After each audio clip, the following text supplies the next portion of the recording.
நாம் புத்தரை பற்றி படித்திருக்கிறோம்.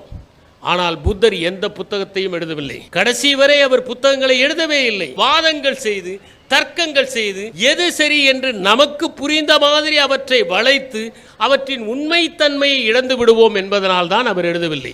லாவோட்சு உண்மை என்பதை விளக்க முடியாது, விளக்க முடிந்தால் அது உண்மை அல்ல.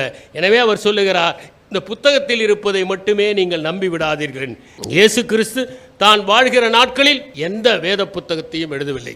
வாழ்ந்த காலத்தில் எதையும் எழுதி வைக்காததற்கு காரணம், எழுதி வைத்து விட்டால் அவற்றையே பிடித்துக் கொள்வார்கள். பல நேரங்களில் நாம் சொற்களிலேயே சிக்கிக்கொண்டு அவதிப்படுவோம் என்கிற காரணத்தால் சொற்களை தாண்டி நாம் உண்மையை பார்க்க வேண்டும் என்கிற காரணத்திற்காக அவர்கள் அப்படி செய்தார்கள். பிளாட்டோ தன்னுடைய குடியரசிலே எழுதினார், இந்த குடியரசிலே கவிஞர்களை நாங்கள் வைக்க மாட்டோம், ஏனென்றால் கவிஞர்கள் பொய்யர்கள் என்று எழுதினார். கவிஞர்களுக்கு இங்கே இடமில்லை என்று எழுதினார். நாம் புத்தரை பற்றி படித்திருக்கிறோம். ஆனால் புத்தர் எந்த புத்தகத்தையும் எழுதவில்லை. கடைசி வரை அவர் புத்தகங்களை எழுதவே இல்லை. அவர் மறைந்த பிறகு, அவர் மகா பரிநிர்வாணம் அடைந்த பிறகு அந்த சீடர்கள் எல்லாம் சேர்கிறார்கள். புத்தர் போய்விட்டார். இனி அவருடைய உபதேசங்களை நாம் எப்படி அடுத்த தலைமுறைக்கு எடுத்துச் செல்வது, நாம் எல்லாம் எப்படி பின்பற்றுவது? யாராவது ஒருவர் அந்த உபதேசங்களை எல்லாம் எழுத வேண்டும். யார் எழுதுவது? புத்தரோடு எப்போதுமே இருந்தவர் ஆனந்தர் என்கின்ற அவருடைய ஒன்றுவிட்ட சகோதரர், அவர்தான் எழுத வேண்டும். அவரை அழைத்தார்கள்.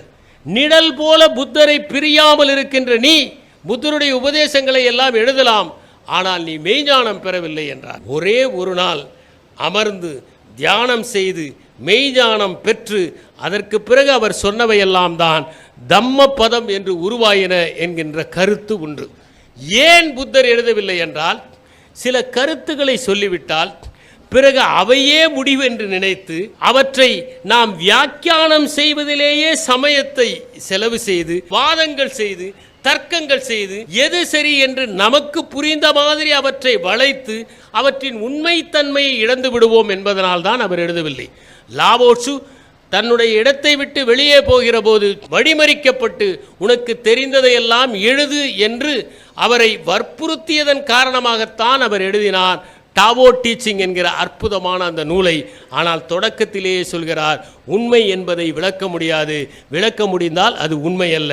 எனவே அவர் சொல்லுகிறார், இந்த புத்தகத்தில் இருப்பதை மட்டுமே நீங்கள் நம்பி விடாதீர்கள்.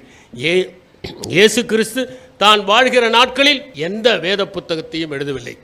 அவருக்கு பின்தான் மார்க், லியூக், மேத்யூ, ஜான் ஆகியோர் அவருடைய உபதேசங்கள் என்று புதிய ஏற்பாட்டை எழுதினார்கள். இப்படி பல ஞானிகள், பல அறிஞர்கள் தாங்கள் வாழ்ந்த காலத்தில் எதையும் எழுதி வைக்காததற்கு காரணம், எழுதி வைத்து விட்டால் அவற்றையே பிடித்துக் கொள்வார்கள். நிலவை காட்டும் விரலையே நிலவென்று நினைத்து விடுவதைப் போல பல நேரங்களில் நாம் சொற்களிலேயே சிக்கிக்கொண்டு அவதிப்படுவோம் என்கிற காரணத்தால் சொற்களை தாண்டி நாம் உண்மையை பார்க்க வேண்டும் என்கிற காரணத்திற்காக அவர்கள் அப்படி செய்தார்கள்.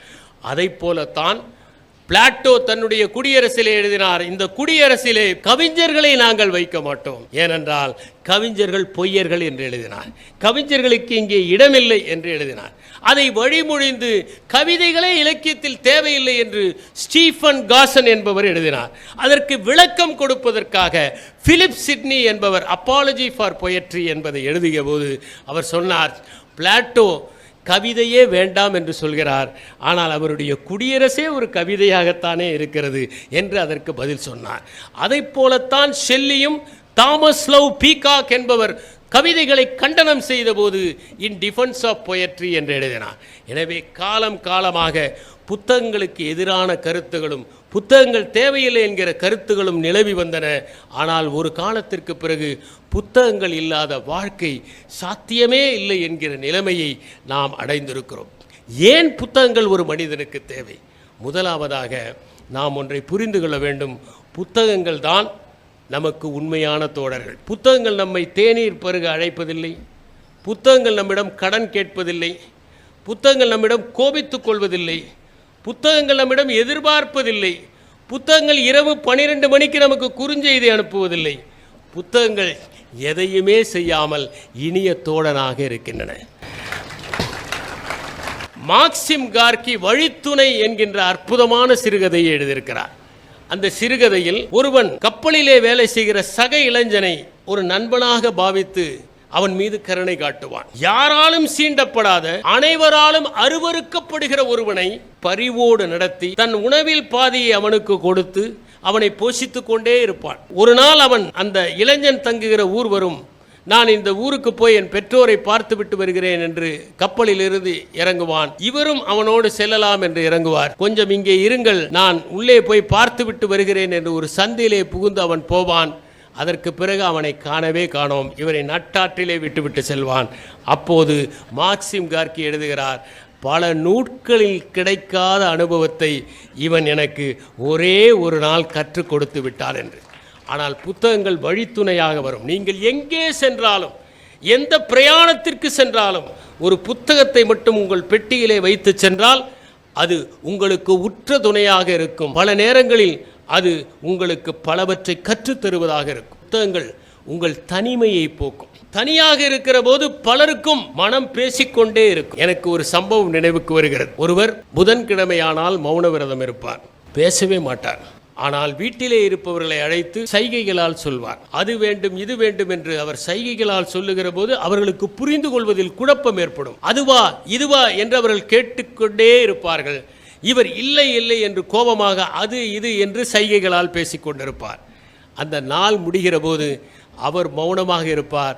அந்த வீட்டில் இருப்பவர்கள் எல்லோரும் அதிகம் பேசி தொலைப்பார்கள். இதுவா மௌனமாக இருப்பது? ஆனால் தனிமையாக இருக்கிற ஒரு மனிதனுக்கு ஒரு புத்தகம் மிகப்பெரிய ஆறுதலாக இருக்கும். அவன் வாசித்து கொண்டே இருக்கலாம். அவனுடைய அயற்சியை போக்குகிறது. இங்கே சுனில் கிருஷ்ணன் அவர்கள் சொன்னார்கள், புனைவுகளை படிக்கிற போது, நீங்கள் அயர்ந்து இருக்கிற போது ஒரு நல்ல சிறுகதை உங்களுக்கு நம்பிக்கையை தரும், ஒரு வெளிச்சத்தை தரும், உங்களுக்கு ஒரு புதிய பார்வையை தரும். நீங்கள் அதை வாசித்து முடித்தவுடனேயே உற்சாகத்தை அடைந்து விடுவீர்கள். மார்க்சிம் கார்கி எழுதியிருப்பார் ஒரு கடல் பறவை என்று. அந்த கடல் பறவையை நீங்கள் படித்தால் எப்பேற்பட்ட அயற்சியையும் தாண்டி வானத்திலே நீங்கள் வலம் வர வேண்டும் என்கின்ற பெரிய எண்ணத்தை அது ஏற்படுத்தும். கலீல் கிப்ரானுடைய தீர்க்க தரிசனத்தை படித்தால் நாம் வாழ்கிற வாழ்க்கை உண்மையானது என்கிற எண்ணம் ஏற்படும். நம்மை நாமே மேம்படுத்தி கொண்டு செல்ல வேண்டும் என்கின்ற எண்ணத்தை அந்த நூல் ஏற்படுத்தும். இப்படி எண்ணற்ற புத்தகங்கள் நம்முடைய அயற்சியை போக்கும், ஒரு புத்துணர்ச்சியை ஏற்படுத்துகின்ற நூல்கள். ஒரு நல்ல நூலை நீங்கள் படித்து முடித்தால் அன்று இரவு முழுவதும் அதையே நீங்கள் சிந்தித்துக் கொண்டிருப்பீர்கள். அது ஒரு சிறுகதையாக இருக்கலாம், ஒரு நாவலாக இருக்கலாம், ஒரு கவிதையாக இருக்கலாம். ஒரே ஒரு கவிதையின் வரி உங்களை உசுப்பி விடுவதாக இருக்கலாம். நகுலன் ஒரு கவிதை எழுதியிருப்பார், என்னை பார்க்க வந்தார், தன்னை பார் என்று சொல்லி சென்றார் என்று. நம்மை பார்க்க சிலர் வருவார்கள், அவர்களை பற்றி பிரஸ்தாபித்துக் கொண்டு செல்வார்களே ஒழிய நம்மை எதுவும் விசாரிக்க மாட்டார்கள். அப்படிப்பட்டவர்களை பற்றிய ஒரு கவிதை. புத்துணர்ச்சி தருகிற இலக்கியங்கள் இருக்கின்றன. அடுத்ததாக இலக்கியங்களையும் புத்தகங்களையும் நீங்கள் படிக்கிற போது அது உங்களுக்கு ஒரு விஞ்ஞான பார்வையை தரும். சுனில் கிருஷ்ணன் கூறியதைப் போல பல கருத்துகள் ஒரு காலத்தில் கற்பனைகளாக ஏற்பட்டன. அவை விஞ்ஞான புதினம் என்று அழைக்கப்பட்டன. ஆனால் அந்த விஞ்ஞான புதினங்கள் நாளடைவில் விஞ்ஞானிகளால் நடைமுறைப்படுத்துவதுண்டு. ஏனென்றால் மனம் என்பது எப்போதுமே சாத்தியக்கூறிலிருந்து சாத்தியமற்றத்திற்கு செல்வதாக இருக்க வேண்டும். சாத்தியக்கூறிலிருந்து சாத்தியத்திற்கே செல்கிற மனம் இருந்தால் எதையும் செய்ய முடியாது. உங்களுக்கு ஓர் எடுத்துக்காட்டை சொல்கிறேன். சீனர்கள் தான் காகிதத்தை கண்டுபிடித்தார்கள், அச்சை கண்டுபிடித்தார்கள், வெடிகுண்டை கண்டுபிடித்தார்கள், அவர்கள்தான் காம்பஸையும் கண்டுபிடித்தார்கள். ஆனால் அவர்கள் ஏன் கணனியை கண்டுபிடிக்கவில்லை, கைபேசியை கண்டுபிடிக்கவில்லை, திரைப்படத்தை கண்டுபிடிக்கவில்லை, தொலைபேசியை கண்டுபிடிக்கவில்லை?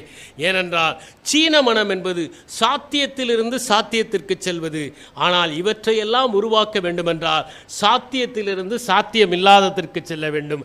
அதை தருவதுதான் அறிவியல் புயனம். அந்த அறிவியல் பார்வையை தருகிறது புத்தகங்கள். அது கைப்பிடித்து நம்மை புத்தகத்திற்கு அழைத்து செல்லும்.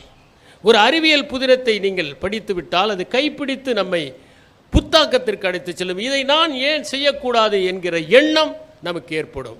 மூளையிலே புதிய நரம்பணுப்புகளை அது உண்டாக்கும். அது நமக்கு படைப்பாக்க திறனை தரும். அது பெட்டிக்கு வெளியே நம்மை சிந்திக்க செய்யும். ஸ்டோலன் ஃபோக்கஸ் என்கிற ஒரு புத்தகம், ஜொஹான் ஹாரி எழுதிய புத்தகம். நம்முடைய கவனம் இப்போது திருடப்படுகிறது. யார் நம்முடைய கவனத்தை திருடுவது என்பதுதான் இன்று காணொளியிலே நடக்கிற மிகப்பெரிய போட்டி. நீ திருடுவதா, நான் திருடுவதா?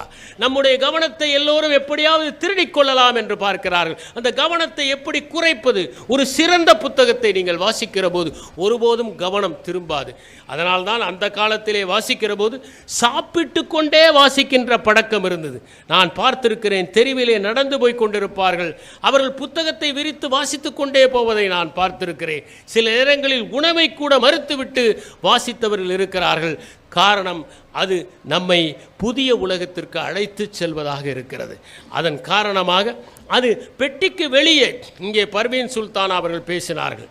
லேட்ரல் திங்கிங் என்கிற ஒரு பதத்தை அவர்கள் பயன்படுத்தினார்கள். இந்த லேட்ரல் திங்கிங் என்பதை எட்வர்ட் டி பானோ என்பவர் தான் முதலில் அறிமுகப்படுத்தினார். அவர் சொன்னார், எதையுமே நேர்கோட்டு சிந்தனையிலே நீங்கள் சிந்தித்தால் அதன் மூலம் விடை காண முடியாது. பல பிரச்சனைகளுக்கு பெட்டிக்கு வெளியே இருந்து நீங்கள் சிந்திக்க வேண்டும்.